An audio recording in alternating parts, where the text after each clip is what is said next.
The woman stepping off the stagecoach in Durango, Colorado, stood nearly 6 feet tall in her worn traveling boots, and every person on the dusty street stopped to stare, as though they had never seen a human being before in their entire lives.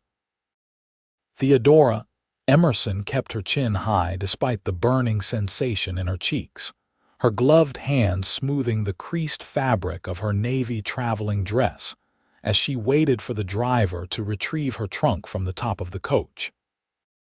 It was September 1882, and she had traveled nearly 2,000 miles to meet a man who had promised her a home and a future, sight unseen, except for the carefully worded letters they had exchanged over the past 6 months.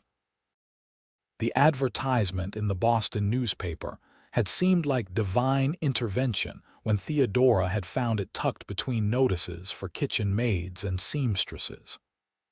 Prosperous rancher in Colorado Territory seeks correspondence with marriage-minded woman of good character. Must be willing to embrace frontier life. She had responded immediately, her fingers cramped from gripping the pen too tightly as she tried to present herself as someone worthy of such an opportunity. At 23 years old, she had long ago accepted that her unusual height would prevent her from finding a husband in Boston, where the men barely reached her shoulder and looked at her as though she were some kind of curiosity in a traveling show. Miss Emerson. A reedy voice cut through her thoughts, and Theodora turned to find a man who could not have been more than 5.5 feet tall, his thinning hair slicked back with pomade, his eyes widening as they traveled up and up to meet her face. "I'm Gerald Hutchins. You're the mail-order bride I sent for." The hope that had sustained Theodora through weeks of rattling trains and bouncing stage coaches crumbled like day-old bread. This was not the man whose letters had spoken of wide open spaces and mountain sunsets, of cattle drives and hard, honest work. Or rather, perhaps it was, but the carefully neutral descriptions he had given of himself had failed to mention that he was considerably shorter than she was, and the expression on his face made it abundantly clear that her own letters had been equally misleading in their omissions. "Mr. Hutchins," Theodora said, extending her hand in what she hoped was a gracious gesture, "I am pleased to finally make your acquaintance." Gerald Hutchins did not take her hand.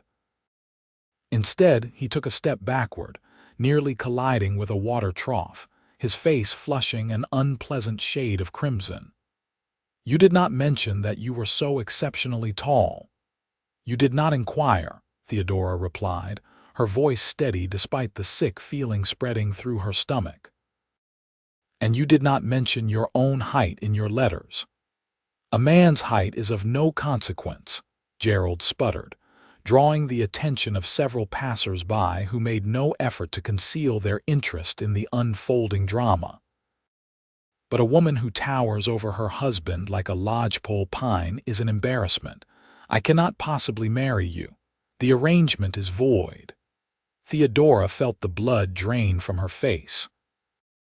She had spent every cent she possessed on the journey west, selling the few pieces of jewelry her mother had left her to pay for food along the way. She had no money for a return ticket, no family waiting to take her back, no prospects beyond the hope that Gerald Hutchins would honor his promise. "Mr. Hutchins, please. We have corresponded for months. Surely my height cannot matter so much when we have found such common ground in our letters."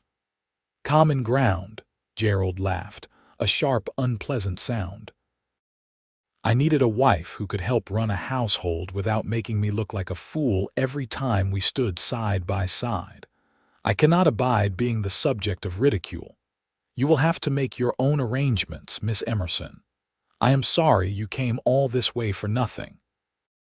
He turned on his heel and walked away, his short legs carrying him quickly down the wooden sidewalk and around the corner of the Mercantile. Theodora stood frozen beside the stagecoach, her trunk at her feet, her entire future dissolving in the hot Colorado sun. The driver cleared his throat uncomfortably and muttered something about watering the horses before disappearing, leaving her utterly alone in a town where she knew not a single soul. The afternoon sun beat down mercilessly as Theodora looked around Durango's main street with increasing desperation. False-fronted buildings lined both sides of the wide dirt road, their painted signs advertising saloons, a hotel, a bank, a general store, and various other establishments that seemed to blur together through the tears she refused to let fall.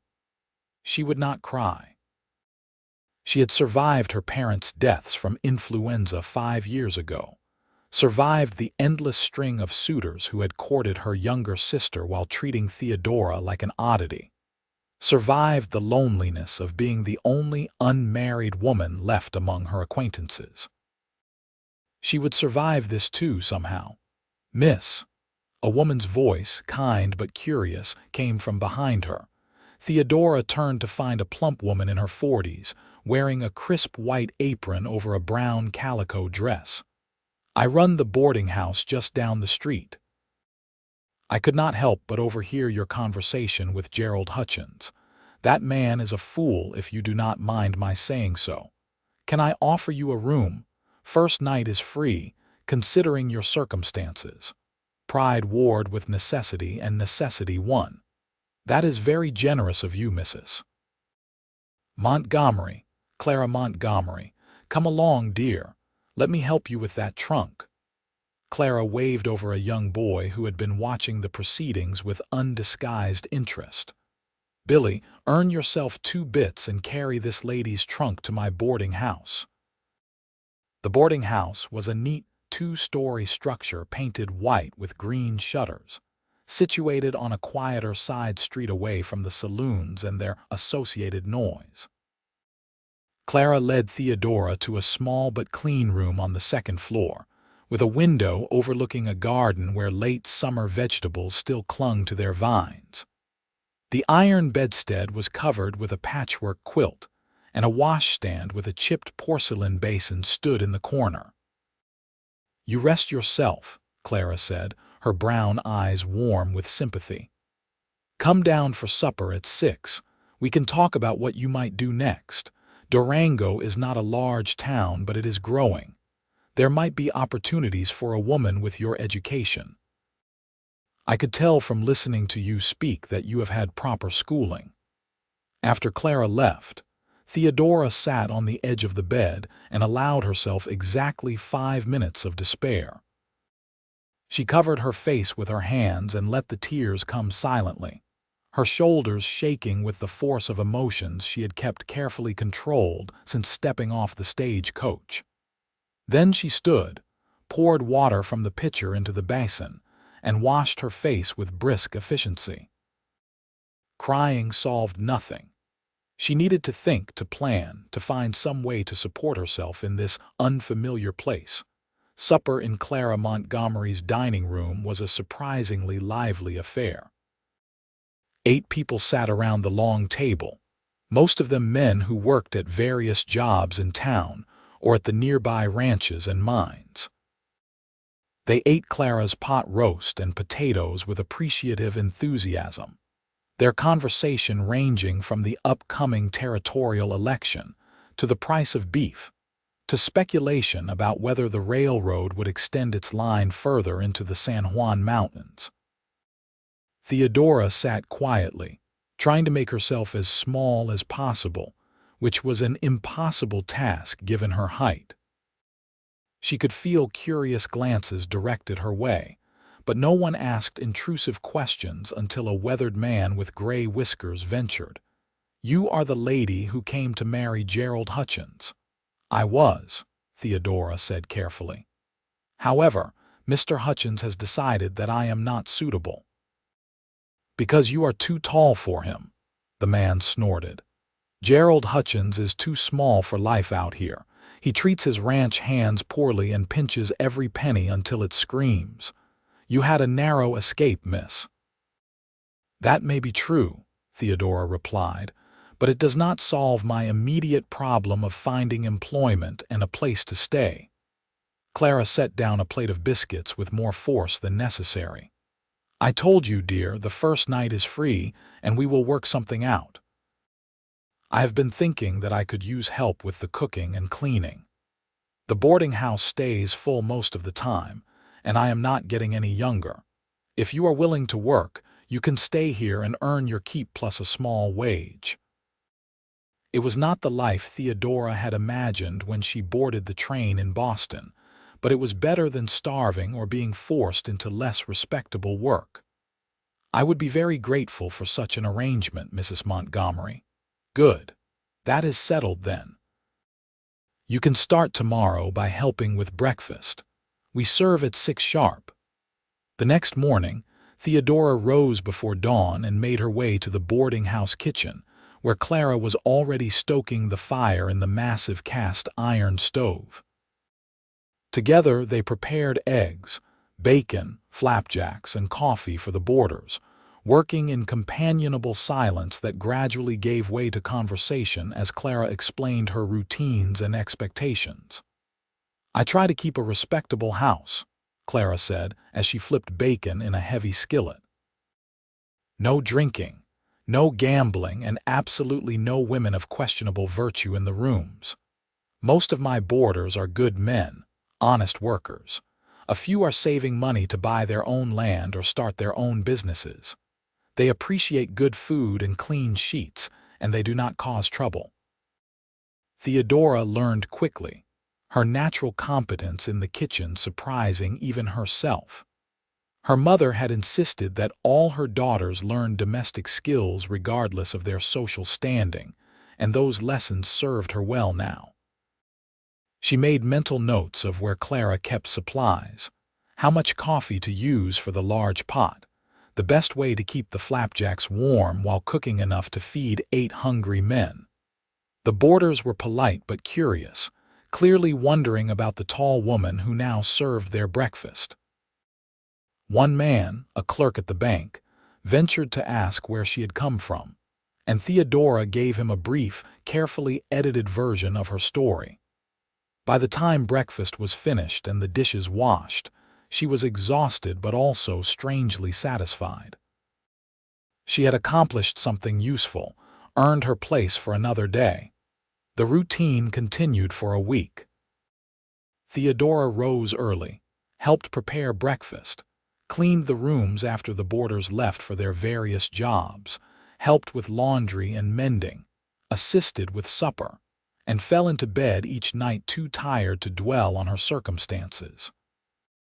Clara proved to be a fair employer and a kind friend, sharing stories of her own journey west 30 years earlier as a young bride, her husband's death in a mining accident, and her decision to open the boarding house rather than return to her family in Ohio. "I made a life here on my own terms," Clara said one afternoon as they hung sheets on the clothesline in the garden. "It was not what I planned, but it has been good in its own way. You will find your path too, Theodora. You are smart and capable, and this is a place where those qualities matter more than whether you fit someone else's notion of what a woman should be." Theodora wanted to believe her, but the reality of her situation was hard to ignore. She had no money saved, no prospects beyond domestic work, and no clear path to the kind of future she had dreamed of. Still, she was safe and fed and treated with respect, which was more than many women in her position could claim. On Saturday afternoon, Clara sent Theodora to the general store with a list of supplies needed for the coming week. The store was crowded with townspeople doing their weekly shopping, and Theodora had to wait her turn while the owner, a rotund man named Mr. Davies, measured out flour and sugar for other customers. She was studying a display of canned goods when she heard a deep voice behind her say, "Excuse me, miss. I need to reach the coffee on the shelf behind you." Theodora turned and found herself looking directly into the eyes of a man who was, miraculously, taller than she was. He stood at least 6 feet 3 inches, with broad shoulders testing the seams of his worn work shirt, and dark hair that curled slightly where it touched his collar. His face was tanned from hours in the sun, with lines around his gray eyes that suggested he was somewhere in his late 20s. He held his hat in his hands and looked at her with an expression of polite interest, rather than the shocked dismay she had grown accustomed to seeing on men's faces. "Of course," Theodora said, stepping aside so quickly that she nearly knocked over a barrel of pickles. The man caught the barrel with one hand, steadying it without apparent effort. "Careful there. Mr. Davies would have both our hides if we destroyed his pickle display." He smiled, and something in Theodora's chest fluttered in a way that was entirely unexpected. "I apologize. I was not paying attention to my surroundings. No harm done." He reached past her and selected a bag of coffee from the shelf, his movements economical and precise. "I have not seen you in town before. Are you visiting someone in Durango?" Before Theodora could answer, Mr. Davies called out, "That is Miss Emerson. She is working for Clara Montgomery at the boarding house. Came all the way from Boston to marry Gerald Hutchins, but he took one look at her and decided she was too tall." Theodora felt her face burn with humiliation. The story of her rejection had apparently become common knowledge in Durango, shared as casually as any other piece of gossip. She waited for the tall man to make some comment, to join in the general amusement at her expense, but instead his expression darkened. "Gerald Hutchins is an idiot," he said flatly. "Miss Emerson, I am Vincent Tucker. I run a cattle ranch about 10 miles north of town. It is a pleasure to meet you." He extended his hand, and Theodora shook it, surprised by the warmth of his grip and the genuine kindness in his eyes. "Mr. Tucker." "Vincent, please. We do not stand much on formality out here." He paused, seeming to consider his next words carefully. "If you are looking for work beyond the boarding house, I could use someone reliable to help keep books and manage supplies at the ranch. My foreman has been handling it, but he is better with cattle than with numbers, and we are expanding our operation. It would pay better than domestic work, though it would mean riding out to the ranch several times a week." Theodora stared at him, uncertain whether she had heard correctly. "You are offering me employment, without knowing anything about my qualifications. I know you came from Boston, which suggests you have had education. I know you are working hard at Clara's place, which suggests you are not afraid of labor. And I know you traveled 2,000 miles to start a new life, which suggests you have courage. That is enough for me to offer you a trial period. If it does not work out, no hard feelings on either side." It was the most generous offer anyone had made to Theodora since her arrival in Durango, and coming from a man who did not seem at all bothered by her height, it felt like a miracle. "I would need to discuss it with Mrs. Montgomery. I would not want to leave her in a difficult position." "Of course. Talk it over with Clara and send word to the ranch with your decision. I come into town every Saturday for supplies, so you could ride back with me next week if you are interested." Vincent touched the brim of his hat in a gesture of respect. "I hope you will consider it, Miss Emerson. I think you would do well out at the ranch." He paid for his coffee and several other items, nodded politely to Theodora once more, and left the store with long strides that carried him quickly down the sidewalk. Theodora stood rooted to the spot, her mind racing with possibilities she had not dared to imagine even a few minutes earlier. Mr. Davies cleared his throat. "Vincent Tucker is one of the best men in these parts. Honest, hardworking, treats his people fairly. If he is offering you a job, you would be wise to take it. Now, what can I get for you today?" Theodora handed over Clara's list with trembling fingers, scarcely aware of what was being measured and wrapped, as she tried to process this unexpected turn of events. A job at a ranch, working with numbers and supplies rather than scrubbing floors and washing dishes. better pay, and a man who looked her in the eye without flinching, who called Gerald Hutchins an idiot for rejecting her. Clara's reaction that evening was more measured than Theodora expected. They sat together in the small parlor after the supper dishes were washed, and Clara listened carefully as Theodora recounted the conversation in the general store. "Vincent Tucker," Clara said thoughtfully. "He has a good reputation. His ranch has been in his family since the early 1870s, and he has built it into one of the more successful operations in the area. He lost his parents to scarlet fever about 5 years ago, and he has been running the place on his own since then. Works harder than any 3 men combined, from what I hear. You think I should accept his offer?" Clara studied Theodora's face with shrewd eyes. "I think you should do what is best for you, dear. You have been a wonderful help to me, and I would miss you if you left, but I would never stand in the way of a better opportunity. If Vincent is offering fair wages and respectable work, you should give it serious consideration. Would it damage my reputation to work at a ranch with unmarried men? Vincent runs a decent operation. He has a housekeeper, Mrs. Garcia, who lives in a cottage on the property with her husband, who serves as foreman. If you were staying in the main house with a proper chaperone, there should be no scandal. But you could always continue living here and ride out to the ranch for work during the day.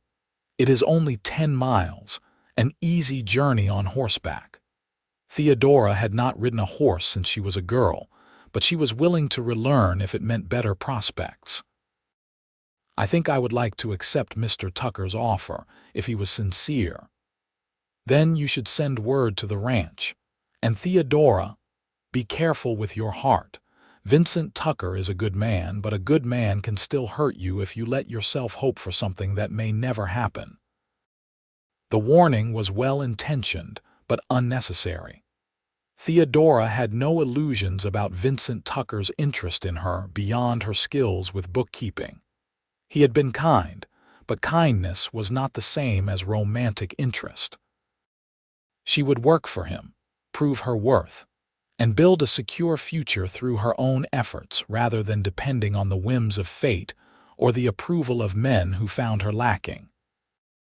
The following Saturday, Theodora waited outside the general store with a small bag containing a change of clothes and her few personal possessions.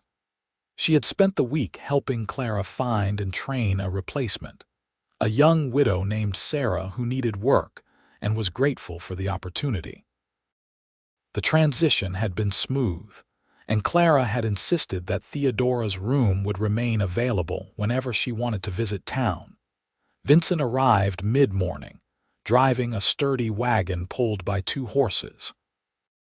He climbed down with easy grace and greeted Theodora with the same direct kindness he had shown the previous week.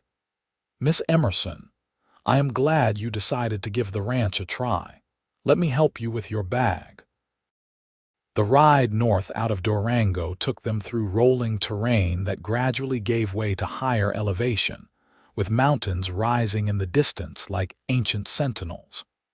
Vincent handled the horses with casual competence, keeping up a steady stream of conversation that put Theodora at ease.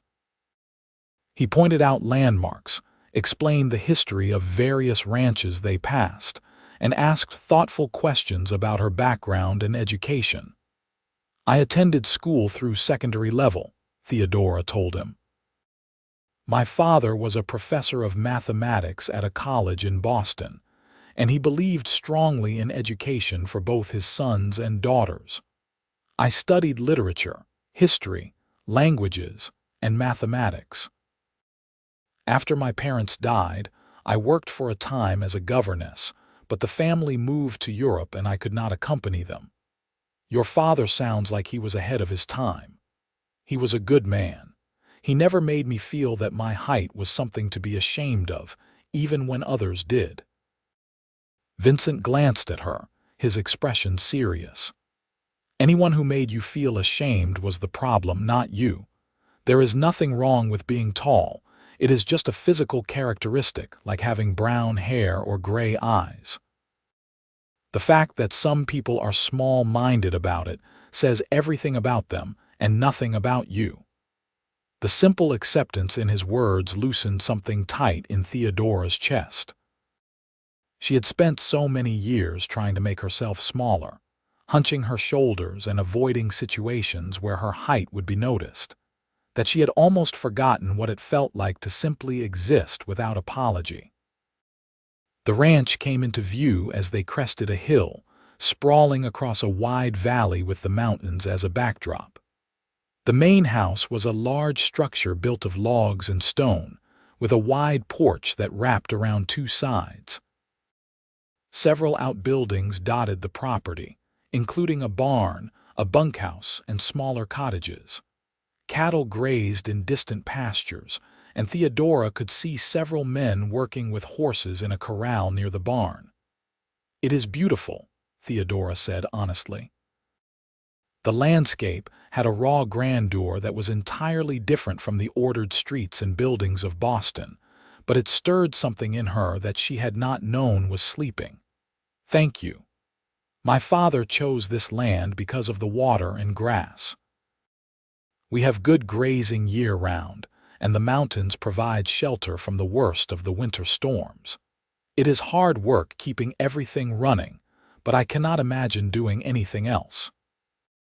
He drove the wagon to the main house, where a woman in her 50s emerged from the front door, wiping her hands on her apron.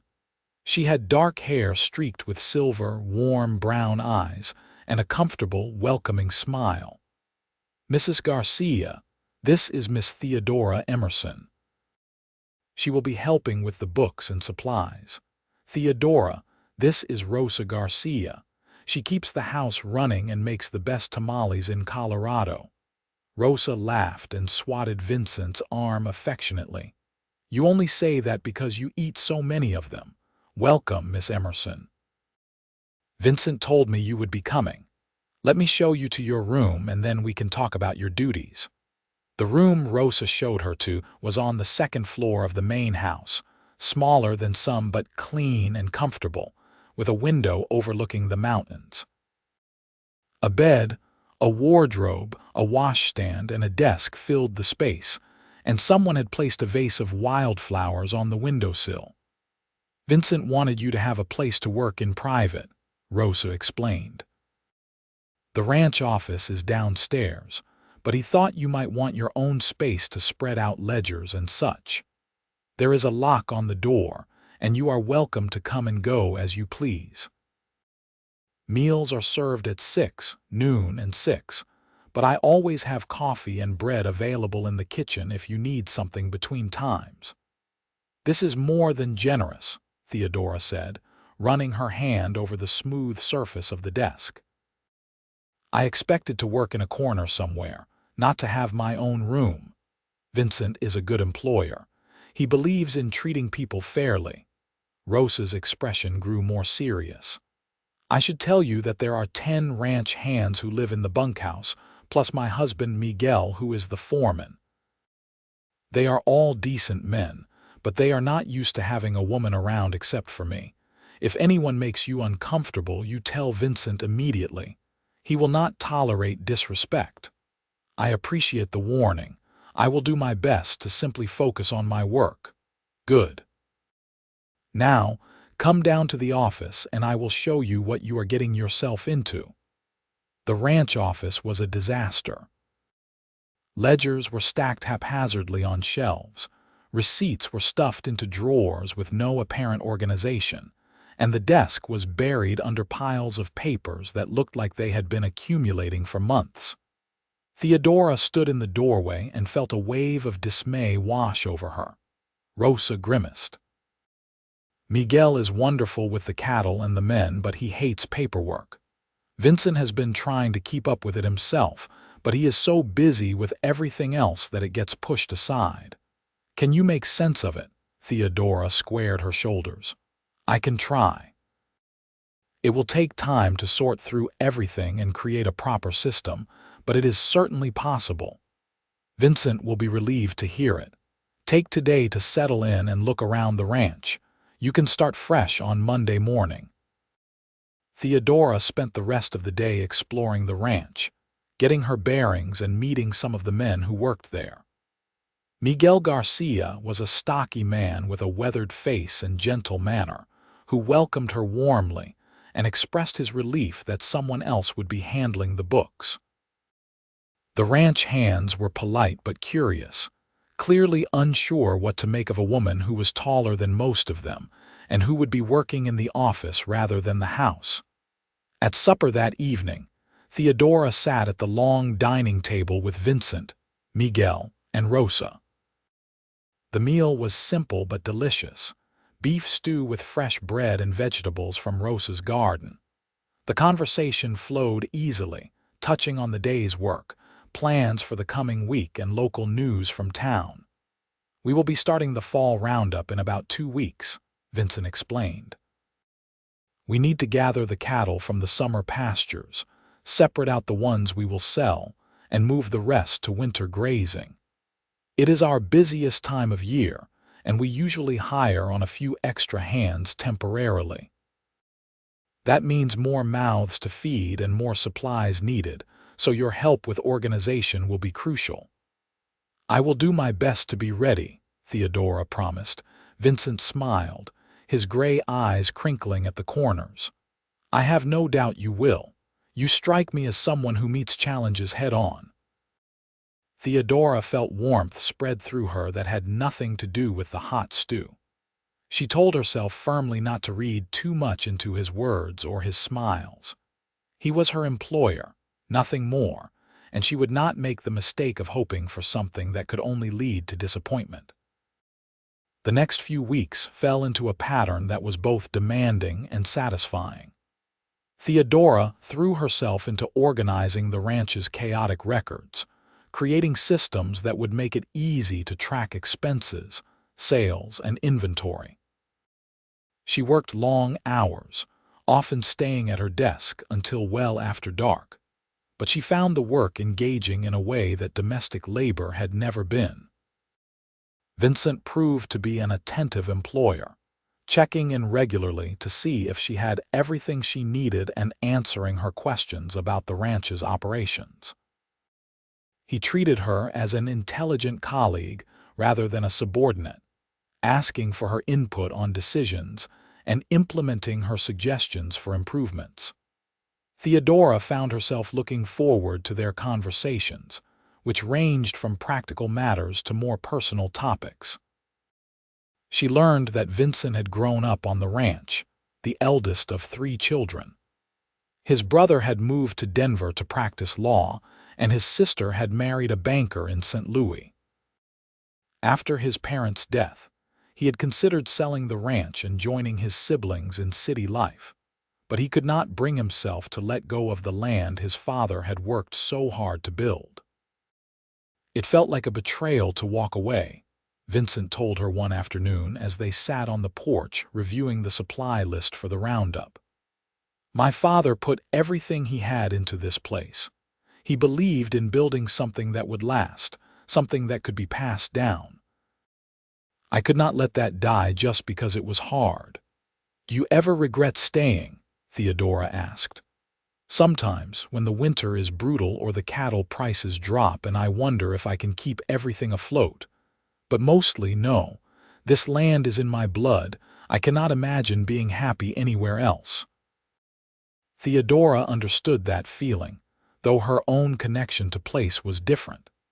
She had never belonged in Boston, not really, but she was beginning to feel that she might belong here, in this wild, beautiful place where her height and her education were assets rather than embarrassments. The fall roundup began on a crisp October morning with the arrival of 6 temporary hands who would help gather and move the cattle.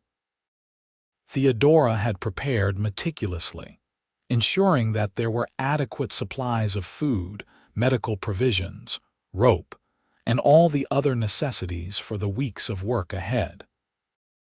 Rosa had been cooking for days, preparing food that would keep and could be easily transported to the men working in the distant pastures. Theodora watched from the porch as the men rode out at dawn, Vincent at the head of the group on a powerful black horse.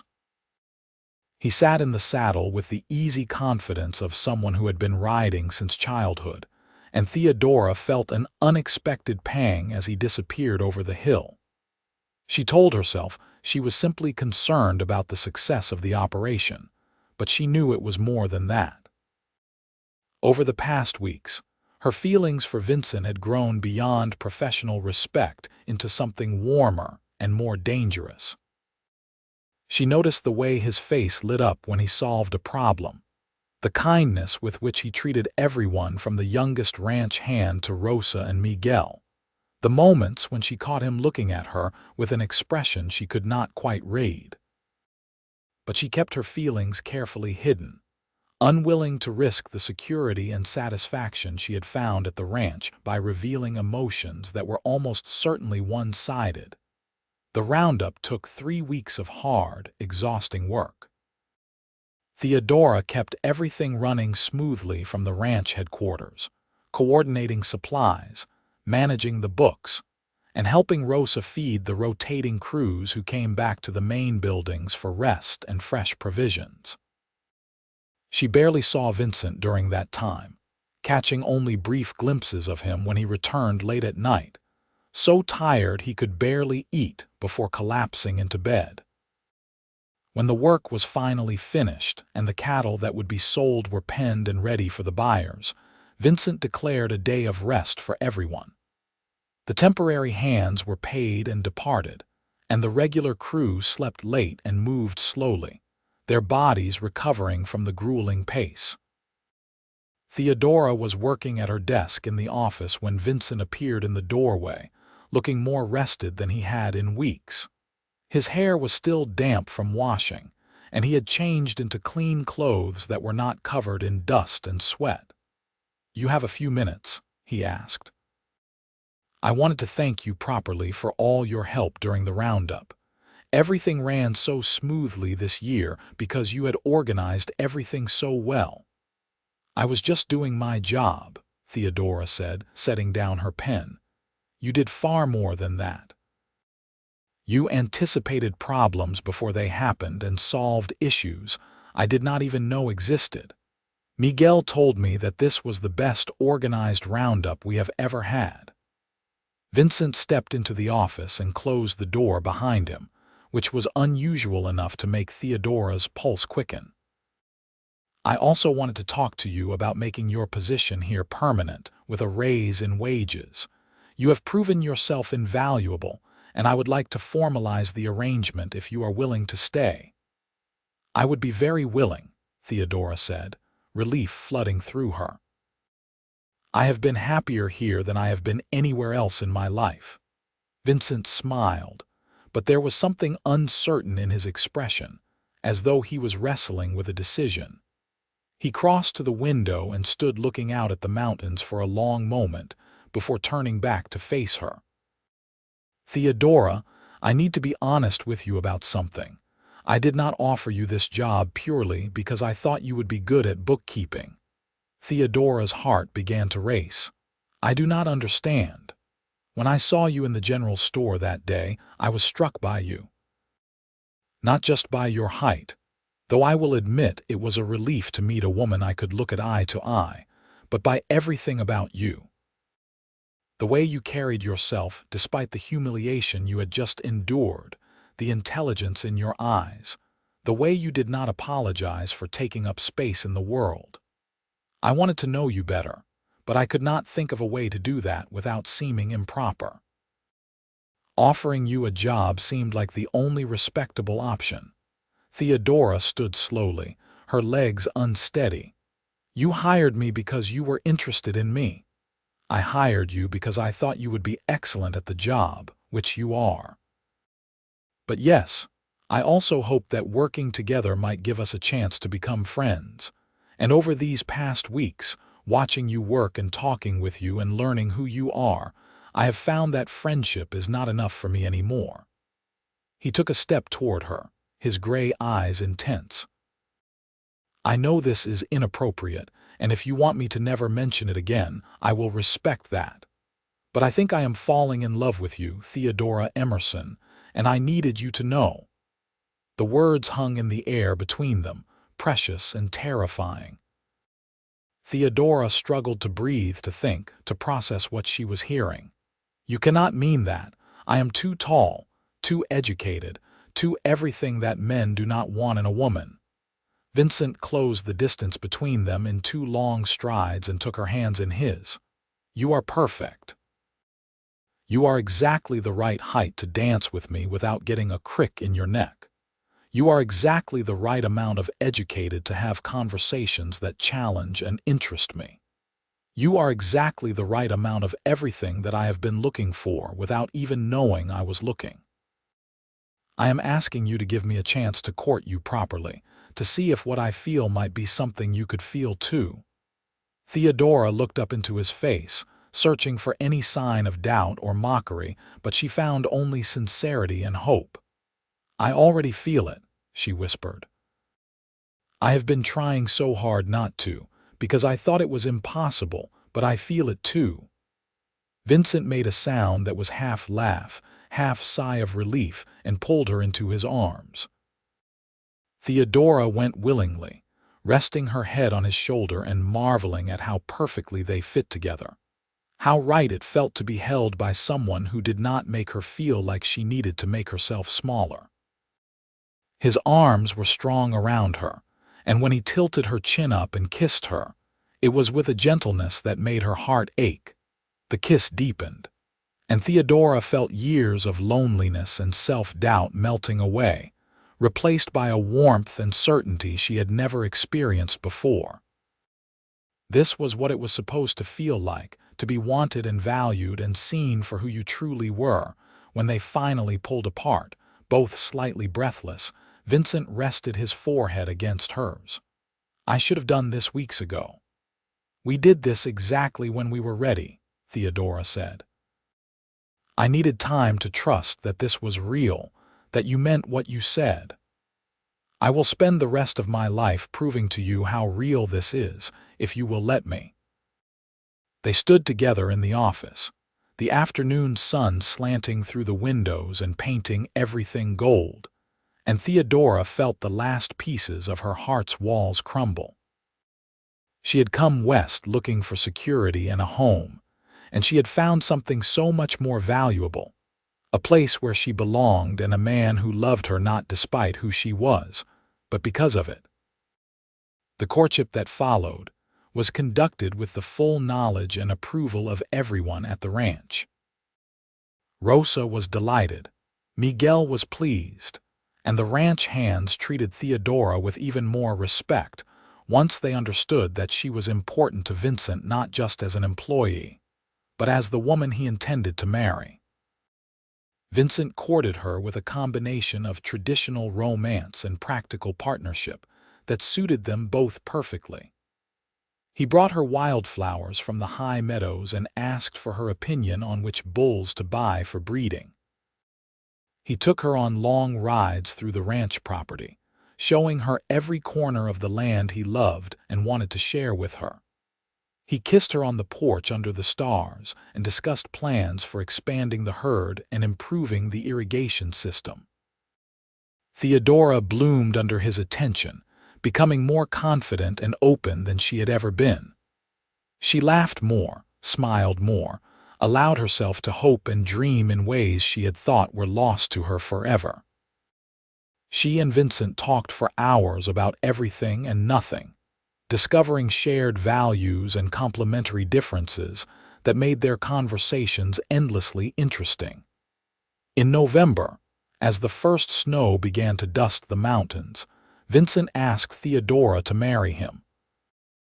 They were standing on the porch after supper, wrapped in heavy coats against the cold, watching the sunset paint the sky in shades of pink and orange. "I know we have only been courting for a few weeks," Vincent said, taking both her hands in his. "But I have known since the day I met you in the general store that you were someone extraordinary. I do not want to waste time pretending to be uncertain about something I am absolutely sure of. I love you, Theodora. I love your strength, your intelligence, your kindness, and yes, I love that you are tall enough that I can kiss you without bending down so far my back aches. Will you marry me and build a life here with me? Theodora felt tears stinging her eyes, but they were good tears, happy tears. Yes. Yes, of course I will marry you. I love you too, Vincent Tucker, and I cannot imagine any future that does not have you in it. He kissed her then, deep and thorough and full of promise, and when he pulled back he was grinning. I do not have a ring yet. I wanted to ask you first before presuming to choose one. We can go into Durango tomorrow and pick something out together. I do not need a fancy ring, I just need you. You will have both, Vincent promised. I want to give you everything, Theodora, everything you deserve and more. They were married in December, in a simple ceremony at the small church in Durango. Clara Montgomery stood up as Theodora's attendant, and Miguel served as Vincent's best man. Rosa had made Theodora's dress, a beautiful gown of cream-colored silk that fit her perfectly and made her feel like a princess rather than an awkward giant. The church was full of well-wishers, including many of the ranch hands and townspeople who had come to know and respect Theodora during her time in Colorado. When the minister asked Vincent to state his vows, he looked directly into Theodora's eyes and said in a voice that carried to every corner of the church, "I promise to love you, honor you, and stand beside you as an equal partner in all things. I promise to never make you feel less than you are, to always see you as the remarkable woman you have shown yourself to be. I promise to build a life with you that honors both of our dreams and makes space for both of our strengths. These promises I make before God and all these witnesses." Theodora spoke her own vows with a steady voice and a full heart, promising to love Vincent through good times and bad, to work beside him in building a future, and to always be honest with him even when the truth was difficult. When the minister pronounced them husband and wife, Vincent kissed her with such tenderness that several people in the congregation sighed audibly. The celebration afterward at Clara's boarding house was lively and warm. Rosa had prepared a feast, and Clara had contributed several pies and cakes. The gathering was not fancy by Boston standards, but it was genuine and full of affection, and Theodora felt surrounded by people who cared about her and Vincent and wished them well. Late in the evening, Vincent drove them back to the ranch in a wagon decorated with ribbons and bells by the ranch hands, who had been waiting at the boarding house to surprise them. The night was cold and clear, the stars brilliant overhead, and Theodora snuggled against Vincent's side as the horses made their steady way through the darkness. "Are you happy?" Vincent asked, his arm tight around her. "I am happier than I ever thought possible," Theodora said honestly. "When I stepped off that stagecoach in September, I thought my life was over before it had really begun. I never imagined I would find you. Gerald Hutchins did us both a favor by being such a fool. If he had married you, I never would have had the chance to know you. I think I would have found my way to you eventually," Theodora said. "Some things are meant to be." Vincent kissed the top of her head. "Then I am grateful fate pushed us together sooner rather than later. I have a lot of years of loving you ahead of me, and I want to get started." Their first months of marriage were a sweet adjustment period as they learned to live together and share space in new ways. Vincent moved some of Theodora's things into the room that had been his parents' and was now theirs, making room for her books and personal items alongside his own possessions. They developed routines and rhythms that worked for both of them, balancing ranch work with private time together. Theodora continued managing the ranch's books and supplies, but now she also took on a larger role in decision-making. Vincent consulted her on everything from which cattle to sell to whether they should invest in new equipment, valuing her perspective and intelligence. They became true partners in the operation, and the ranch thrived under their combined leadership. Rosa and Miguel treated Theodora like a daughter, and the ranch hands showed her the same respect they gave Vincent. It helped that Theodora was not afraid to get her hands dirty when needed, helping with roundups and calving season and all the other demanding work that came with ranch life. She learned to ride well, to rope a stray calf, to identify the signs of sick cattle, and to make decisions in Vincent's absence when he had to travel to town or to other ranches. In the spring of 1883, Theodora discovered she was pregnant. She told Vincent the news one evening after supper, as they sat together on the porch watching the sunset, which had become one of their favorite rituals. "I saw the doctor in town today," Theodora said, taking Vincent's hand. "He confirmed what I suspected. We are going to have a baby." Vincent's face went through a series of expressions: shock, joy, wonder, and finally pure delight. He pulled Theodora into his arms and held her close, his voice rough with emotion. "A baby. We are going to be parents. Theodora, this is wonderful news. You are happy. I am beyond happy. I am terrified and thrilled and so grateful I can barely speak." He pulled back to look at her face. "Are you feeling all right? Do you need to rest more? Should you stop working in the office?" Theodora laughed at his sudden concern. "The doctor says I am perfectly healthy and can continue my normal activities for months yet. Women have been having babies for quite some time now, Vincent. I will be fine." "I know, but you are my wife, and I want to make sure you have everything you need." "I have everything I need right here," Theodora said, resting her hand on his chest. "You, this ranch, this life we are building together. Everything else is just details." The pregnancy progressed smoothly through spring and summer. Theodora continued her work, though Vincent insisted on hiring additional help so she could rest when she needed to. Rosa fussed over her constantly, making sure she ate well and did not overexert herself. The ranch hands treated her like delicate porcelain, rushing to help with anything heavy and refusing to let her do any strenuous work. In October 1883, Theodora went into labor on a bright autumn afternoon.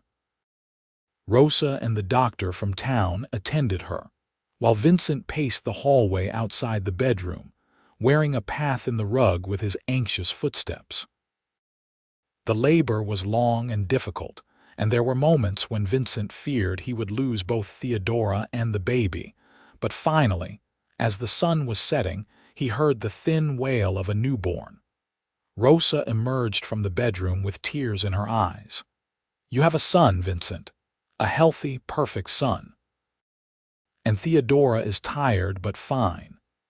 Vincent rushed into the room to find Theodora propped up against the pillows, her hair damp with sweat, her face exhausted but radiant as she held a small bundle wrapped in blankets. She looked up at him and smiled. "Come meet your son." Vincent approached the bed slowly, almost reverently, and looked down at the tiny red face peeking out from the blankets. The baby had a shock of dark hair and eyes that were slate gray, the same color as his own. Emotion overwhelmed him, love and protectiveness and wonder at this small miracle they had created together. "He is beautiful," Vincent whispered. "You are both beautiful. Do you want to hold him?" Vincent took the baby carefully, cradling him against his chest with the kind of gentle strength that came naturally to him. The baby quieted at his touch, and Vincent felt his heart expand in ways he had not known were possible. "Thank you," he said to Theodora. "Thank you for this, for him, for everything. We did this together," Theodora said softly, "just like we do everything else." They named the baby Thomas after Theodora's father.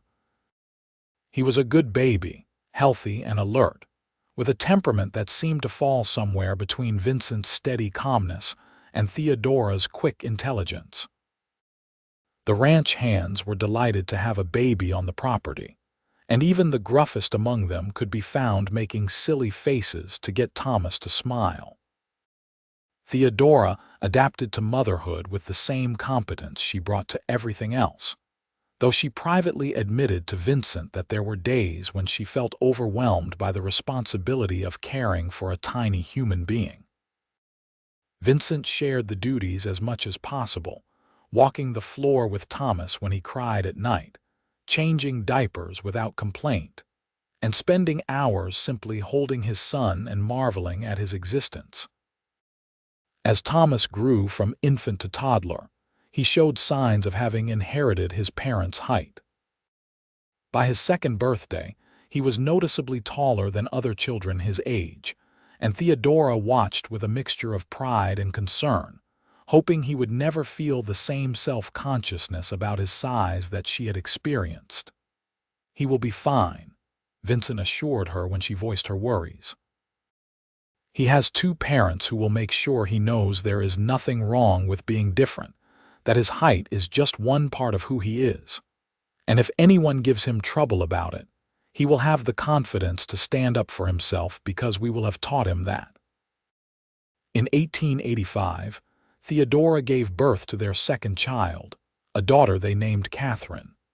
She was smaller than Thomas had been, with her mother's fine features and her father's gray eyes. Thomas was fascinated by his baby sister, wanting to help with everything from feeding to bathing, and Vincent and Theodora watched with amusement as their son took his role as big brother very seriously. The ranch continued to prosper under Vincent and Theodora's joint management. They expanded their herd, improved their irrigation systems, and built a reputation for producing quality cattle that brought premium prices. Theodora's organizational skills and head for numbers complemented Vincent's understanding of ranching and animal husbandry. And together, they made decisions that kept the operation profitable even when others struggled. They also became active members of the Durango community, hosting gatherings at the ranch and supporting local businesses and charitable efforts. Theodora became friends with other ranchers' wives and with women in town, forming connections that enriched her life and helped her feel truly settled in Colorado. Clara Montgomery remained a close friend, visiting the ranch regularly and serving as surrogate grandmother to Thomas and Catherine. She watched with satisfaction as Theodora built the life she had come west hoping to find. And she often said that Gerald Hutchins's rejection had been the best thing that could have happened to her young friend. "You were meant for bigger things than being Gerald Hutchins's wife," Clara told Theodora one afternoon as they sat together watching the children play. "You were meant to be a partner to someone who valued you, to build something meaningful, to use all those gifts you have." Vincent saw that from the beginning. "He did," Theodora agreed, smiling as she watched Vincent chase Thomas around the yard, both of them laughing. "He saw me when I could barely see myself." In 1887, Theodora and Vincent welcomed their third child, another son they named William. The birth was easier than the previous two, and William proved to be a calm, easygoing baby who slept through the night far earlier than his siblings had. With 3 children, the ranch house felt full of life and noise and love, exactly as Vincent had always hoped it would be. As the years passed, Theodora sometimes thought back to that desperate day when she had stepped off the stagecoach in Durango, heartbroken and uncertain, and terrified of what would become of her. The woman she had been then seemed like a stranger now, someone who had not yet learned what she was capable of, or what true love felt like. She had built a life that exceeded her wildest dreams, not through luck or chance, but through her own strength and intelligence, and the partnership she shared with a man who saw her as perfect exactly as she was. The ranch was their joint creation, the children were their shared joy, and the love between them deepened with each passing year. On a warm evening in June 1890, Theodora and Vincent sat on the porch after putting the children to bed, watching the sun set behind the mountains as they had done countless times before. Vincent had his arm around Theodora's shoulders, and she leaned against him with the comfortable ease of long familiarity. "You remember the day we met?" Vincent asked. "In the general store, when I asked you to move so I could get the coffee." "I remember thinking you were the tallest man I had ever seen," Theodora said with a smile. "And I remember being surprised when you did not look at me like I was some kind of oddity. I looked at you and thought you were the most magnificent woman I had ever laid eyes on. I wanted to tell you that right then, but I thought you would think I was insane. I probably would have. I was not ready to believe that someone could see me that way. I had spent so long being told I was wrong somehow that I had started to believe it." Vincent tightened his arm around her. "You were never wrong. You were always perfect. I am just grateful that I had the chance to tell you that and to build this life with you."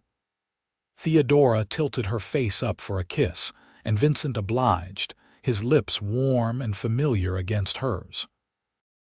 When they pulled apart, she rested her head on his shoulder and looked out at the land they had built together, the mountains standing eternal in the distance, the cattle grazing peacefully in the pastures, the lights from the bunkhouse and Rosa and Miguel's cottage warm in the gathering dusk.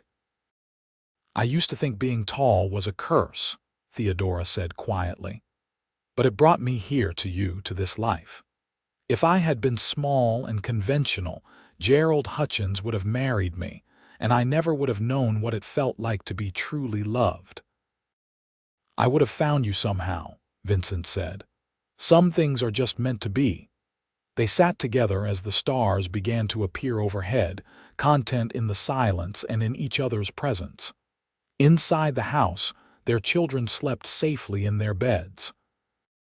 Around them, the ranch that they had built together breathed and settled into the night. And between them, the love that had started with a simple acknowledgement of worth had grown into something that would last the rest of their lives. Thomas grew tall like both his parents, eventually reaching 6 feet 4 inches and taking naturally to ranch work. He had his father's steady temperament and his mother's quick mind, and it became clear early on that he would be the one to take over the ranch when Vincent was ready to step back. Catherine inherited her mother's love of books and learning, though she also had a gift for working with horses that surprised everyone. She was fearless in the saddle and gentle in the barn, and the animals responded to her with trust and affection. Theodora made sure Catherine received an education that went beyond what was typical for girls in Colorado, hiring tutors and eventually sending her to a finishing school in Denver, though Catherine returned to the ranch as soon as she could, declaring that she preferred open spaces to city life. William was quieter than his siblings, with an artistic temperament that showed itself in drawings and later in woodworking. He created beautiful furniture and decorative pieces, turning the natural resources of the ranch into works of art that were both functional and beautiful. Vincent encouraged this talent, setting up a workshop for William, and making sure he had the tools and materials he needed to develop his skills. As the children grew and began to forge their own paths, Theodora and Vincent found themselves with more time alone together. They took long rides through the mountains, revisited favorite spots from their courtship, and talked about their dreams for the future. The ranch was prosperous and well managed. Their children were healthy and happy, and they had built a community of friends and workers who felt like extended family. In 1895, Thomas married a young woman named Elizabeth Morris, the daughter of a neighboring rancher. The wedding was a large affair, with guests coming from all over the region to celebrate. Theodora watched her son stand beside his bride, so tall and handsome and confident, and she felt a fierce pride mixed with bittersweet nostalgia for the baby he had once been. "He is so much like you," she told Vincent as they watched Thomas and Elizabeth dance at the reception. "Strong and kind and certain about what he wants." "He has your intelligence and your determination," Vincent replied. "We made a good combination, you and I." Catherine showed no interest in marrying, declaring that she was perfectly happy working with the ranch horses and had no desire to give up her independence for a husband who might not understand her passions. Theodora supported her daughter's choice, knowing what it was like to be different and determined to make sure Catherine never felt she had to conform to others' expectations. William found a kindred spirit in a young man named David, who worked as a carpenter in Durango. The friendship between them was deep and devoted, and though Theodora suspected there was more to it than simple companionship, she kept her thoughts to herself and made sure William knew he was loved and accepted exactly as he was. Vincent followed her lead, treating David as part of the family and giving William the freedom to live his life on his own terms. As the century turned from the 1890s to the 1900s, Theodora and Vincent entered their 50s with gratitude for the years they had shared and excitement for the years still to come. The ranch had weathered droughts and harsh winters, economic downturns and changes in the cattle industry, but it remained strong and profitable because of their careful management and willingness to adapt. They had become respected elders in the community, known for their fair dealing and their commitment to treating everyone with dignity, regardless of their background or circumstances. Theodora had quietly helped several other women who came west looking for new starts, offering them work or connecting them with opportunities, remembering her own desperate arrival in Durango all those years ago. On a crisp autumn day in 1902, exactly 20 years after they had first met, Vincent surprised Theodora with a picnic in the high meadow where he had often taken her during their courtship. They rode out in the morning, their bodies still strong and capable despite the passage of time, and spread a blanket on the grass overlooking the valley where their ranch sprawled below. 20 years, Vincent said, pouring them each a cup of coffee from a thermos. "It feels like yesterday and a lifetime ago all at once. I was so young and lost when I arrived here," Theodora said. "I thought I knew what I wanted, but I had no idea what was actually possible. You showed me a life I could not have imagined. We showed each other. You gave me partnership and challenge and a reason to be more than I was. You made me think bigger, dream bigger, work harder to be worthy of you." Theodora laughed. "You were always worthy. That was never in question. The first time I saw you in that general store, when Mr. Davies announced who you were and why you had come to town, I wanted to punch Gerald Hutchins in the face for being such a complete fool." Vincent shook his head at the memory. "Too tall, as though that was something to be ashamed of. I looked at you and saw grace and strength and beauty, and I could not understand how anyone could see you as anything less than remarkable. I did not feel remarkable then. I felt broken and used up and certain that I would spend the rest of my life alone because I did not fit anyone's idea of what a woman should be. But you did fit. You fit perfectly with me, with this life, with everything we have built together. That is what matters." They sat together in the meadow for hours, talking and remembering and dreaming about the future. Below them, the ranch continued its daily rhythms, the cattle grazing peacefully, the smoke rising from the chimneys, the land spreading out in all directions under the vast Colorado sky.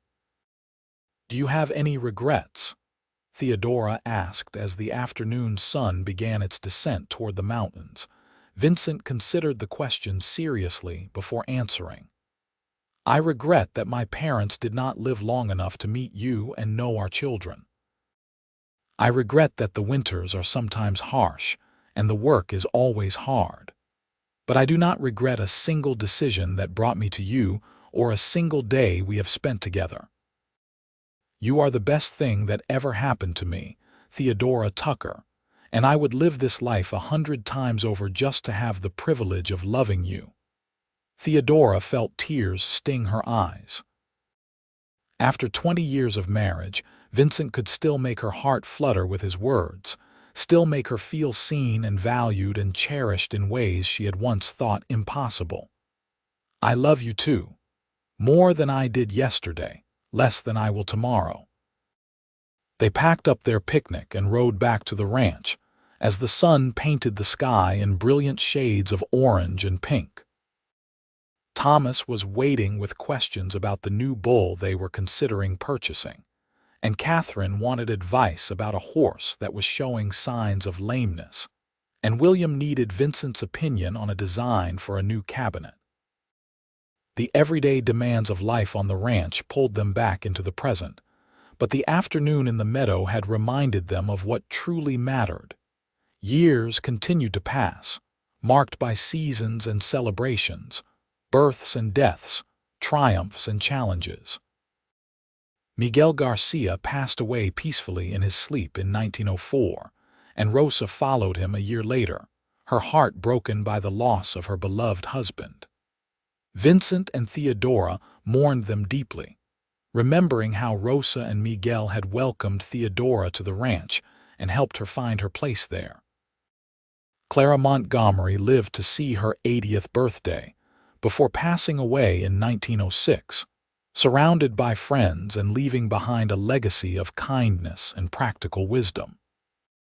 Theodora spoke at her funeral, talking about how Clara had given her shelter and hope when she had nothing, how one act of kindness had changed the entire trajectory of her life. Thomas and Elizabeth had 4 children of their own, filling the ranch house with noise and laughter that reminded Theodora of when her own children were small. Vincent delighted in being a grandfather, teaching his grandchildren to ride and rope and love the land as he did. Catherine remained unmarried but content, running the horse breeding program with skill and passion. William and David had moved to Denver, where William's furniture business was thriving, but they returned to the ranch regularly for visits. In 1910, as Theodora approached her 51st birthday, she and Vincent took stock of their lives and decided it was time to start transitioning leadership of the ranch to Thomas. They would remain involved and available for advice, but the daily decision-making would fall to their son and his wife. It was time for a new generation to take the reins. The official transfer happened at a family gathering that summer, with Thomas accepting the responsibility with the seriousness it deserved, and Elizabeth promising to honor the legacy that Vincent and Theodora had built. There were tears and laughter and toasts to the past and the future, and Theodora felt a deep satisfaction knowing that the ranch would continue to thrive under her son's leadership. Freed from the constant demands of running the ranch, Vincent and Theodora found themselves with the luxury of time. They traveled to Denver to visit William, to St. Louis to see Vincent's sister, and even to Boston where Theodora showed Vincent the city where she had grown up. How different and how distant it seemed from the life she had built in Colorado. They returned to the ranch always, drawn back by the mountains and the wide open spaces, and the knowledge that this was where they belonged. They spent their days reading, riding, and working on small projects that interested them. Vincent took up woodworking alongside William, creating pieces for their grandchildren. Theodora wrote long letters to friends and family, documenting the history of the ranch and the stories of how they had built it. On a golden afternoon in September 1915, 33 years after Theodora had first stepped off the stagecoach in Durango, she and Vincent sat on the porch of the ranch house watching their grandchildren play in the yard. Catherine was teaching the oldest how to handle a horse, Thomas was showing the younger ones how to identify different types of cattle, and Elizabeth was calling everyone in for supper. "We did well," Vincent said softly, his hand finding Theodora's and holding it with the same gentle strength he had shown from the beginning. "Look at what we created. Not just the ranch or the cattle or the buildings, but this family, this legacy of love and work and commitment to the land." "We did it together," Theodora said, squeezing his hand. "Every step of the way together." The sun set behind the mountains, painting the sky in colors too beautiful to describe, and Theodora thought about the girl she had been, the woman she had become, and the incredible journey that had brought her from despair to joy. She had traveled west looking for security and had found love. She had believed herself unworthy and had discovered her own strength. She had thought her height was a curse and had learned it was simply one part of who she was, neither good nor bad, but simply true. "You were right, you know," Theodora said to Vincent as they watched the sunset together. "That day in the general store, when you said I was perfect. I did not believe you then, but I believe you now. Not because I am without flaws, but because I am perfect for you, and you are perfect for me, and together we created something beautiful." "You were always perfect," Vincent said, kissing her temple. "I just had to help you see it." They sat together as the stars began to appear, their hands still clasped, their hearts still beating in rhythm after more than 3 decades of marriage.